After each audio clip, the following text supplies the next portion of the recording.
Hello everyone, my name is Rosemary Ayu and I will be presenting on behalf of the Clinton Health Access Initiative on using rapid assessment panel surveys to improve post-pregnancy family planning services in Nigeria. The Post-Pregnancy Family Planning Program, otherwise known as PoPCare, is a community-focused approach that seeks to increase access to and uptake of post-pregnancy modern contraception among women of reproductive age, particularly young first-time mothers.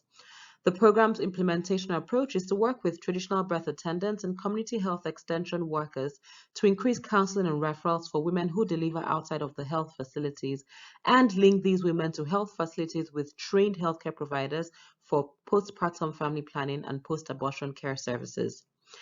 The program is being implemented by Clinton Health Access Initiative, Center for Communication and Social Impact, and Tulane University.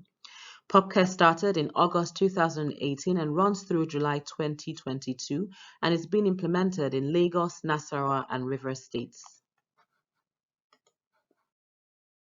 To inform the program design, we conducted a baseline survey in program-supported facilities before implementation of program activities.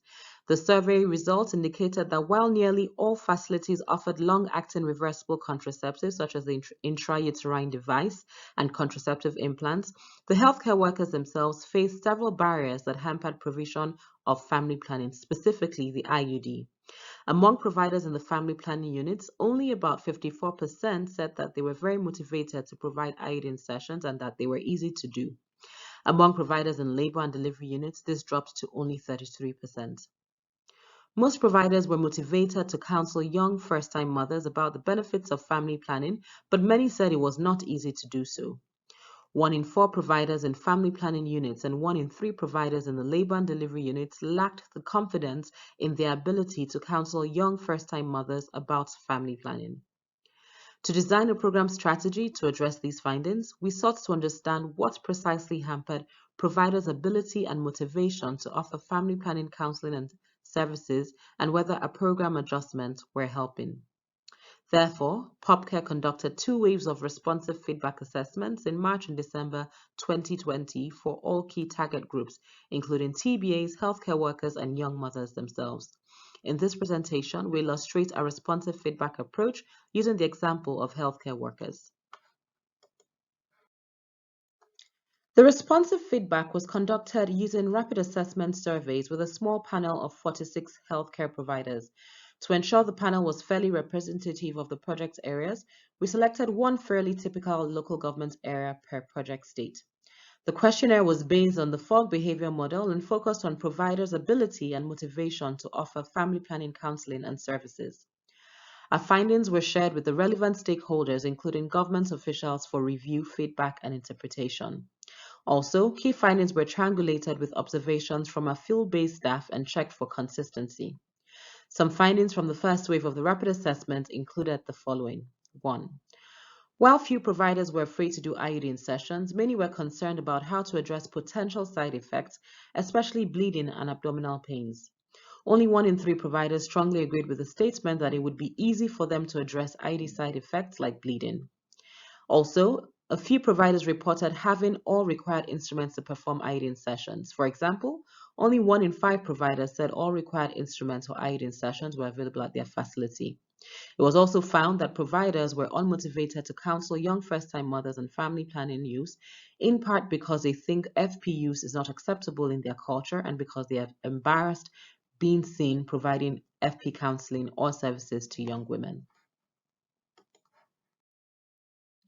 The program team conducted review meetings with key stakeholders and made evidence-based program adjustments such as 1.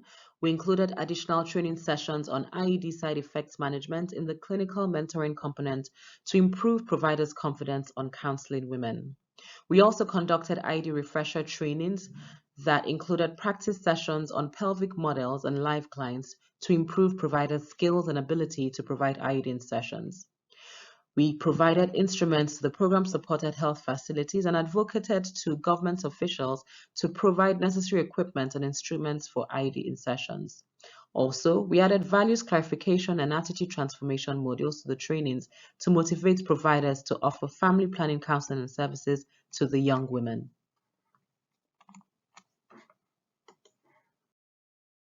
The second wave of our rapid assessments were conducted between November and December 2020 and showed that our program adjustments were starting to have some effect.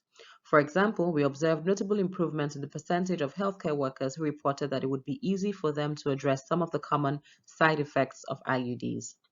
We also observed improvements in the percentage of healthcare workers who reported that all required instruments for IUD insertions were available at their facility.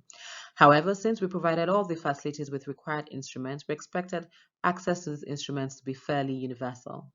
The team will conduct a service readiness assessment to fully understand why some providers cannot access the required instruments and adapt our program strategy accordingly.